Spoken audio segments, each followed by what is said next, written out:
Straight out of Compton, original streets. Grew up with the lion, see what the criminals see. Now he a giant and a pivotal key. Got it down to a science, this the visual streets. He came up with bullet, he came up with turtle. Live life to the fullest, he put it all in the journal.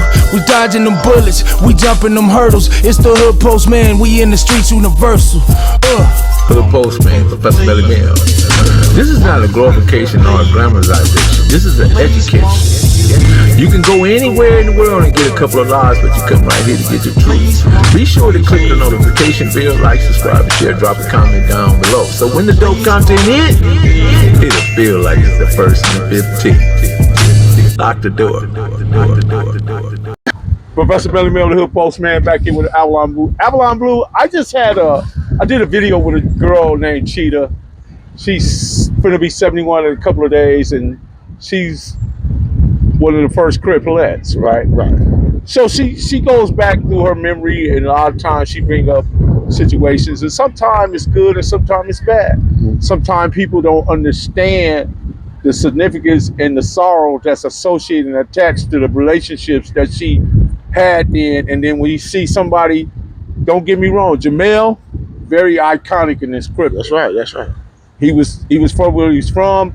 Matter of fact, they give it to him as starting 88 Avalon. I'm not for sure of that, but that's what I've been told, right? Other people have said, man, he was, you know what I mean? But here's the thing, Tookie, right? What a lot of people don't know, Tookie never told on his case. Right.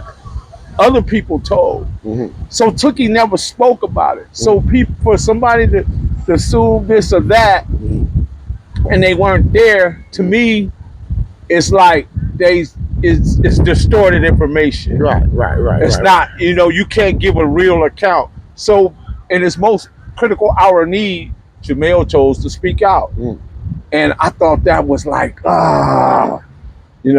can't take away from his cripping, but that was a bad moment for Jimel. Right. And a lot of people don't like the fact that I brought it up, but it's just history, because history is medicine for a sick mind. That's right. Within history is a variety of human experiences we could teach and learn from. That's right. And I want youngsters to know that, if this your lane, if this your world, you gotta stick to the guns, bro. Yeah.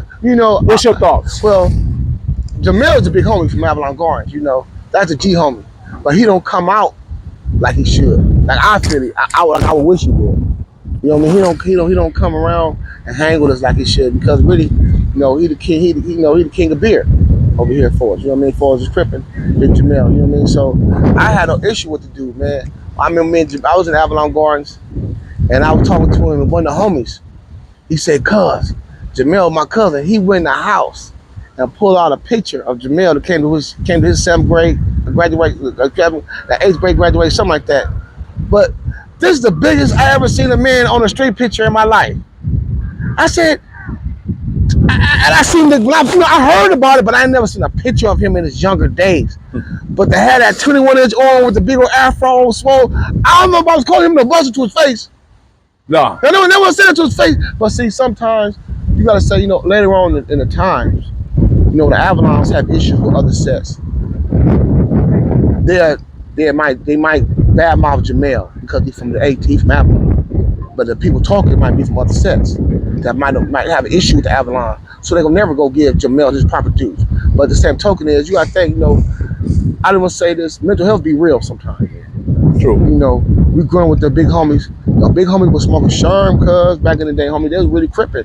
Crippin' and Sherm almost went synonymous. So later on in the game, cuz so sometimes the homie might say some shit, homie, that he might be all the way there, bro. Not saying that he should have didn't say it, but sometimes mental health is real, because a solid dude, man, is a good person. You know what I mean? Now if he spoke, I ain't never heard that he snitched. No. On Tookie. No. So anything else besides that, everybody got an opinion about a nigga. You know what I mean? Everybody don't like a nigga. He can't, crippin' ain't no kiss ass contest. No. When we was crippin', we went out here trying to win no motherfucking trophies, no awards right here. True. We were trying to break jaws or snatch leather jackets. So if your jaw was in the way or your leather jacket was in reach, you got ganked. That's it, what it is. So now Jimel, that's the big homie, cuz. You know what I mean? So far as I'm concerned, I got no problem with the man. But I wish he hang with us a little bit more so we could give him his flowers. You know what I mean? And maybe give a chance to us to be able to speak for him. I just wish that, me personally, I wish that what he had to say, he would have said that amongst Crips. Yeah. And not went on national media with the conservatives and liberal media, because they took that and ran with it and just blasted it all around the world. Yeah, but you know, sometimes over time, at the time that he might have did what he did, dudes like us wasn't getting down. So he got caught up with some professional journalism, and he wasn't ready for it. Because that's a good point. Because at the same token, some of us do it on freestyle, but we got some dudes who go to school as professional. So they are professional tongue twisters, anglers. The same thing the police. When the police say you got to mind silence, but you want to cap your way out this case with professionals, now your ass and dug yourself further in. You should have shut the fuck up. So I think the homeless got caught in the moment, caught up in the moment with his emotions, and he didn't have nobody with it. Sometimes you can't go talk to reporters if you ain't really been around the corner and don't have nobody with you, like a lawyer, to say, should I reply to that? You know, even you go to Congress, when they question them, they got a lawyer right there next to them that say, should I answer that question? He didn't have nobody with him. And that's good that you mentioned that, because in the 70s, we always moved as a collective. We never moved as individuals. Right. It was a collective. It was a collective. And I don't know who's responsible or taking care or making sure that he gets what he needs, or if he's on meds or anything. I don't know. I see his daughter. Right. Well, I've heard that his daughter has that responsibility, and I don't know what her motives is as to why she allowed this to happen and get this far. But at the same time, we respect Jimel, we love him, and we just hope him good health, and he continue to just get better in the mental health state. Yeah. You know, a lot of times, I had like Raymond Washington and Jamel Tookie. I'm from Avalon, bro. Them dudes ain't got nothing to do with Avalon. Them dudes that started Avalon. Jamel started Avalon. Again, when Jamel started, we still told to this day that's the Avalon Crippin'. You feel me? We ain't never changed our name. We ain't never changed another name because we felt Jamel was soft. But Jamel put that A on it, we still behind it. And we still stand behind it. To this day, Jamel is our big homie, and we stand behind him 100%. Right on, man. I appreciate that dialogue, man, and that's what we got. We got to always be able to communicate at a higher level, because sometimes if you're coming with emotions, you can't get full understanding, or you can't get to that logic and reasoning to where you digest what you're hearing. Because sometimes maybe Jamel might feel they put his name on the back burner. Maybe he might feel that they give Raymond and Tookie all the props and don't give him his proper due.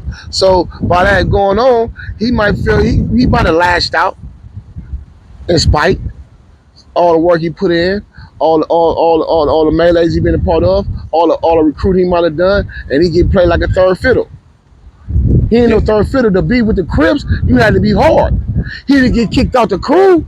No, he didn't, because me and Head Honcho had a discussion about it, and he's in an opinion that you're just now explaining. Yeah. But for whatever reason, Cheetah had a different opinion about it. But I think sometimes women, it depends who you ask, man. Yeah. It's like we broke a couple of hearts. You ask a man, is he a good man? It depends who you ask. You ask my ex, she might not have the proper word to say about me. You know what I mean? So what would your ex say about you? Well, my ex, I don't have no problem with no exes. Keep 100 with you. I don't have no bad. I never had no bad relationships. So I've been with my wife 27 years. So my ex is 27 years ago. You know what I mean? And they still cool with you to this day because I ain't a bad person, but I ain't got time for the riffraff. Yeah, you like me. I've been knowing my wife since 1979. So same thing. 79. So the same thing about Jamel. It depends who you asking. Yeah. You ask one person, not just opinion, right. But you weren't there. You weren't on the front line. You were mad when that big light-skinned dude hit the door, and everybody backed up. Maybe your daddy backed up too. Maybe you wanted to do. Maybe that the girl that he was with, that the women had a problem with his woman. So ever since there's always a reason. You know what I mean? Everything one person's opinion, because again, they never kicked him off the set. Then who said they mopped him up? Have you ever got DP? I ain't never ever get DP. No. So all the other shit, You know what? It's noise. It's noise. Once the final verdict go down guilty and we DP you, it's on record. He never got DP. I don't know nobody said they socked him out or they chased him out or none of those shit. So again, I'm not saying that he was right for lashing out, but maybe he felt like they kept playing like a third fiddle. I'm glad we had an opportunity to say that because you could say some things that's unknown to me because you was up close in front and you've been around individuals that rock with him for real. Yeah. And not this stuff, the superficial stuff that we see on the internet sometimes. And sometimes, you know, we get misconstrued or misguided on our information. And you know, me, myself personally, if I offended anybody on the internet, please forgive me for that because sometimes I don't have the best of information. Sometimes I'm information poor. A lot of times the individuals I'm speaking to be information poor. So that we come back and we redirect and we talk to somebody who's a little more informed and has that we get a better outcome of what we're searching for. You know something, let me tell people, you know, Fremont's on 79th and Avalon, right? So for Jimel to walk over to 88th every day, you know what I mean? It's a lot of space opportunity to park that man between 79th and 88th. I don't know nobody who parked that man walking home from school from 79th to 88th. So all I'm saying is when he was going there, it was a crib school. So after he left, it's not a crib school no more. So he couldn't be no bosses while he was there. Lock the door. Cali Finest, baby. Proof of grind all the time. Music money. Got a dollar sign. Hub City. I'm a street nigga. Streets fuck with me. I'ma keep pushing products till the fans get me. It's guap off top. Diamond Cartier. That nigga wall won't give a broke